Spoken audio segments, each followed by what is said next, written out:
So what is a werewolf? Or the other names for the creature would be such as Lycanthrope, Wolfman, Man-Wolf, Loup-Garou, whatever you want to call it, Rougarou, etc., etc. So historically, what is a werewolf? Where does it originate from? Where does the word lycanthrope come from? Where does it begin? Why is a werewolf so popular now? Well, if we go back in historical view, like if we go back into the historical data that we dig up from out of the, the history books, the writings and the record stuff being written down, we could find that people had a fascination with animals, people turning into animals. This is known as therianthropy or therianthropes. Now, people will say, well, maybe it's lycanthropy. No, incorrect. Lycanthropy is a form of therianthropy. So, therianthropy basically means somebody who can basically take on the form of any animal or take a form of an animal. So basically shape-shifting, metamorphosis. Now, the word lycanthrope itself, because since we're just talking about werewolves, not the other form of were-creatures, we're going to get into the etymology of lycanthropy. Alright, so the word lukos, or lykos, is Greek in origin, which means wolf. And the second part of the word, which is anthropos, means man, or man-like. That's why we have the word lycanthrope. That's the modern term. And it kind of goes down in translations to modern Latin, known as lycanthropia, or Lycanthropia, then to lycanthropia, and then into the late 16th century, we get the full word lycanthropy. Now, lycanthropy itself can be seen in two different ways: as a medical condition known as clinical lycanthropy, or actual fable myth of somebody actually physically taking the form of a wolf or a wolf-like creature or wolf characteristics. This is what you would call a actual werewolf. So, anyway, let's get into the other parts of the historical analysis of werewolves. So what is the oldest recorded story of a person turning into a wolf, or the earliest metamorphosis or transformation of somebody taking that form of that creature? So if we go back, some of the scholars pulled up something known as, or a story known as the Epic of Gilgamesh, the oldest known Western prose, when a Gilgamesh jilted a potential lover because she had turned her previous mate into a wolf. That is an old historical reference. Now, the more commonly and more famous story is the story of King Lycaon. Depending on which variation you know about, they're pretty all much similar, but some vary, pretty much on the depths of the story. So you have like Jupiter, which is another word for Zeus, depending if you live in the Romans or the Greece, depending which view you take. So, but basically, the gist of the story is the same. So what happens? Well, Zeus was coming down, and King Lycaon knew that he was coming, and King Lycaon wanted to test and see if it was actually Zeus, or he was hearing that it was Zeus.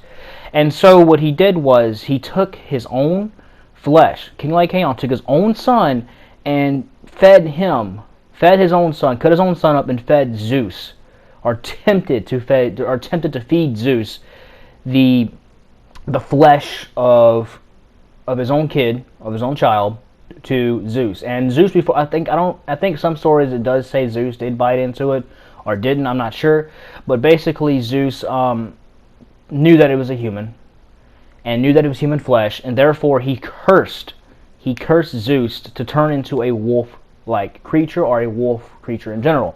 There's different depictions of Zeus turning into a bipedal wolf, or like the typical werewolf you see today on the two legs, and the digigrade and the typical werewolf that you see in video games and pop culture, and then you have the regular wolf that we see also, and the variations in between then and there. Okay, so that is a kind of a gist of where the word lycanthrope actually originate from. Now, we did break down the etymology of the word lycanthrope when it goes back to Greek, and that's the story we're talking about, King Lycaon. Which is kind of funny, King Lycaon is actually kind of the word for lycanthrope, like kind of like an early pre-word for it. So, and they kind of put that word with man, and that's how we have the word lycanthrope today. Now, what about like the word werewolf itself? Now, the word werewolf is an Old English, Anglo-Saxon, Germanic roots type word. So if we actually break those words down, break the components down of that word, we can actually find out what it means. And some people actually think that werewolves and lycanthropes are different creatures. I don't know where they get this, maybe because the word is different, but the word's actually the same. It's actually very, very similar. It's just sometimes it's flipped back and forth. So the old word, or the old English word, or old Anglo-Saxon word for werewolf is werewolf. Now, what does wer mean? It means adult human male, or just man, right? And then we have wolf, which means wolf, obviously. And now we have the word lycanthrope, or lycos anthropos, which basically means man-wolf. And then for werewolf means man-wolf as well. It's actually pretty much the same creature. It's just a different word and a different language. So we can basically write that out. Werewolves and lycanthropes are the same creature. So we can get that out of the way. So how does one become a werewolf? Well, there's many variations of the transformation itself. But how does one actually get the infliction? How do they actually turn? Well, there's two different types. There's voluntary and involuntary, which you usually see through different depictions of stories and literary devices in movies and films. But since we're doing a historical analysis, we're not going to be going over the films just yet. So, So we're going to go over the voluntary one first anyway. They possessed a reputation for the magic power to transform themselves into the animal shape at will. So they're basically choosing to become one, guys. This they effected by merely disrobing, basically by taking off a girdle made of human skin, or putting on a belt of wolf skin, obviously a substitute for an entire wolf skin.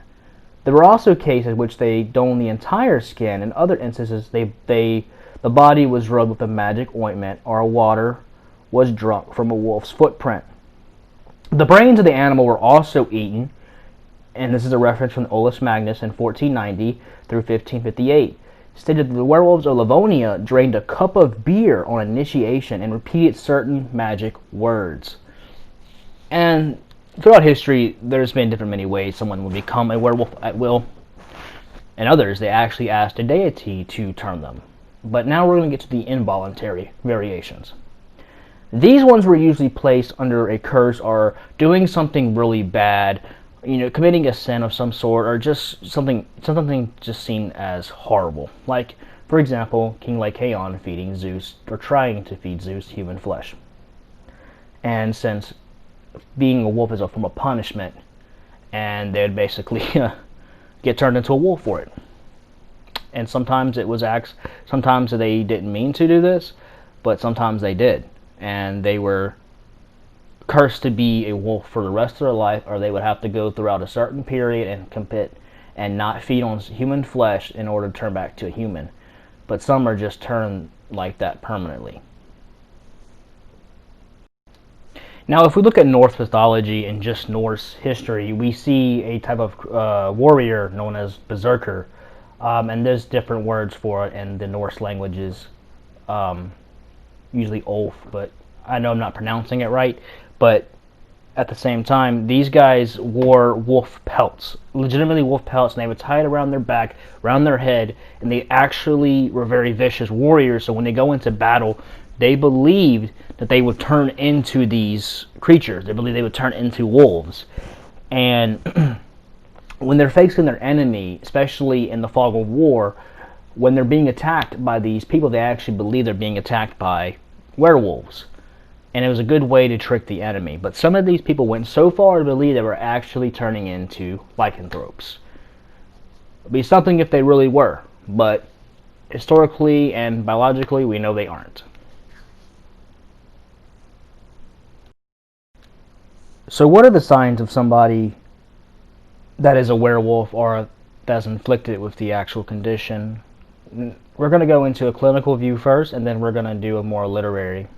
Well, the clinical view says that people will be suffering from conditions such as rabies, hypertrichosis, which is basically excessive hair growth, an enzyme disorder with symptoms including hallucinations and paranoia. To explain werewolf beliefs, the Clinical features which include hairy hands and face, poorly healing skin, pink urine, reddish color to the teeth, sensitive to light, which leads sufferers to only go out at night. And there's also a rare mental disorder called clinical lycanthropy, which we mentioned before. Supernatural lycanthropy, someone who's actually infected with werewolfism in a literary and fable sense, what's the signs of that? Is basically someone who has excessive hair growth, just like hypertrichosis, but literally a werewolf though. So this person will have increased speed, strength. Their appetite would be even greater, but they would be more based on more of a meat diet. They would be having increased speed, increased stamina, but in some cases they'll try to hide it from you once they find out that they are a werewolf, or if they've been just trying to keep secret. You most likely won't know until it's too late. They will have a really foul smell if they don't clean themselves right. Their eyes will be different colors, their teeth will be sharper, their ears would be more pointy, they would have more hair on their face and in places basically between the unibrow, which is like a unibrow between the eyebrows. They would have hair on their palms, their fingers would be longer nails, which would basically be claws at one point when they do transform fully, and so forth. So how does one wound a werewolf, kill it, or basically straight up, immobilize it? Well, throughout history, there has been many different variations of how to kill a werewolf, and there is a lot of mistranslations with modern pop culture. But if we look at a historical analysis, we will find out that in order to stop a werewolf, you had to do certain methods. One of the methods being that you basically would have to cut off the head of the werewolf and burn the body. If you did it any other way, according to this particular legend, the werewolf would come back from the dead. It would rise from the dead, basically. It might not be the human anymore, but it would just be the beast running around, the wolf spirit itself.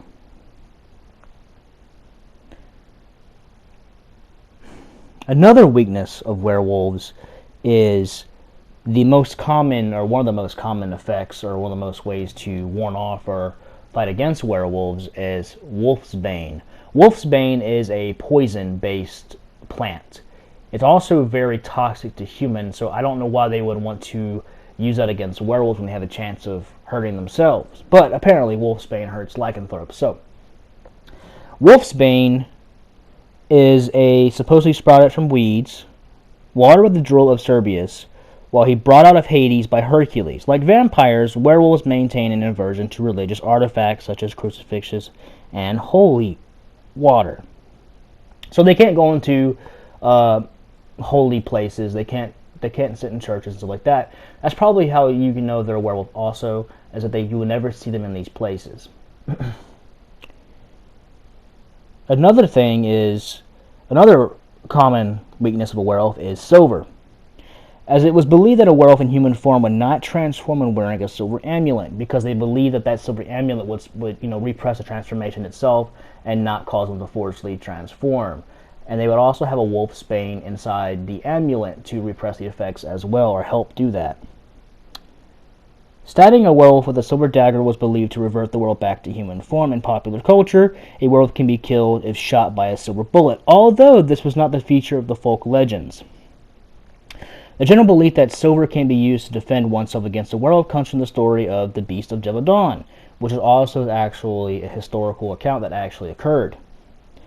From 1764 to 1767, a magician named John Chastel blessed a silver bullet which he seriously wounded the werewolf or killed it.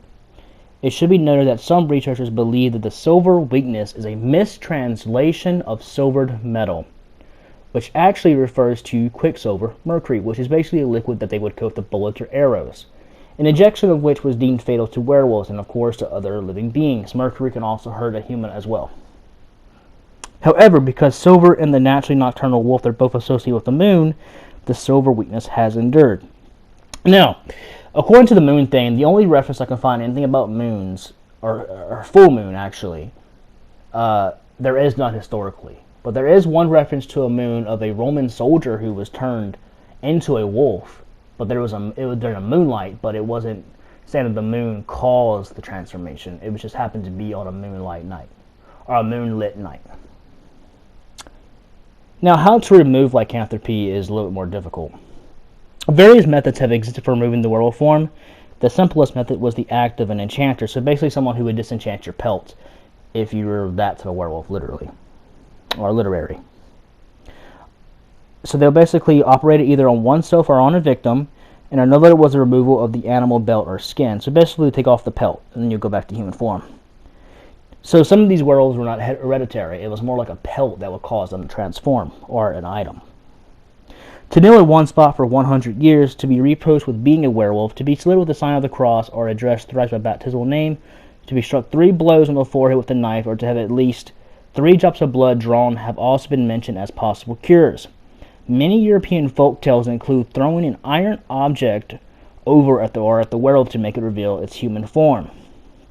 Becoming a werewolf simply by being bitten by another werewolf is just a common thing in modern fiction, but rare in legend, in which werewolf attacks seldom left the victim alive long enough to transform. So in the modern depictions, of writers usually just have people be infected through a disease or a virus, and if the person survives the attack or the bite, they will turn into a werewolf as well.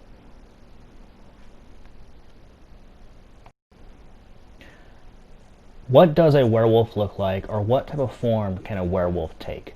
Well, a werewolf can take on any type of wolf-like form with any wolf characteristics. Some werewolves look more man, some look more canid or canine-like.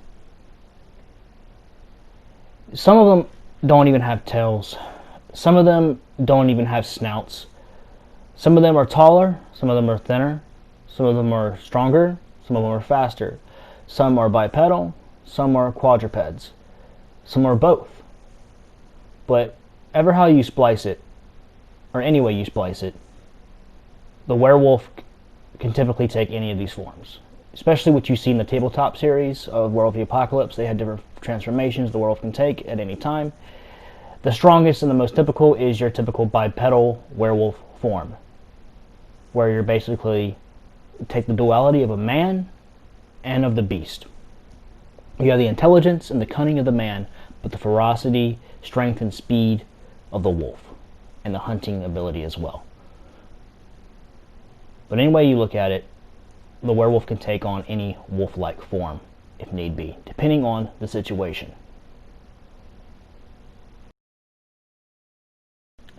The werewolves of cinema, they vary widely, but the first ever werewolf film is a 1913 film called The Werewolf. It is a silent film short that is considered the first werewolf film. It was directed by Henry McRae, produced by Film Company, the release by Universal Film Manufacturing Company. The script is by Ruth Ann Baldwin, based on the short story The Werewolves, 1898. It is now considered a lost film. All prints supposedly have been destroyed in a 1924 fire at Universal Studios. The plot is based on a Navajo woman becomes a witch after erroneously coming to believe that her husband has abandoned her. She teaches the same skills to her daughter, who transforms into a wolf in order to carry out vengeance against the invading white settlers. Then 100 years after the death of the daughter, she returns from the dead to kill again. Werewolf of London is a 1935 horror film directed by Stuart Walker and starring Henry Holt as the titular werewolf. It was produced by Universal Pictures. Jack Pierce's werewolf makeup was simpler than his version 6 years later for Lon Chaney Jr. and the Wolfman. Werewolf of London was the first Hollywood mainstream film to feature a werewolf. And in this film, the first version of the widow-peaked werewolf, commonly associated with werewolves that are not in full transformation, or a sign of a werewolf, is the widow-peaked hair. The cult classic, The Wolfman, 1941. The movie that started it all for the modern depiction in pop culture and literature and in video games and movies from now on. At some time in the early 20th century, after learning of the death of his brother Larry Talbot, Lon Chaney Jr. returns to his ancestral home in Wales to reconcile with his estranged father, Sir John Talbot. While there, Larry becomes romantically interested in a local girl named Gwen, who runs an antique shop. As a pretext to converse with her, he purchases a silver-headed walking stick decorated with a wolf. Gwen tells him that it represents a werewolf, which she defines a man who changes into a wolf at certain times of the year. Throughout the film, the various villagers recite a poem whenever the subject of werewolves come up.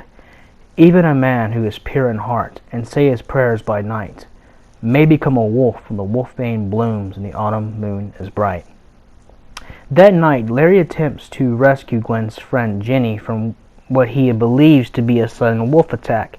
He kills the beast with his new walking stick, but is bitten on the chest in the process.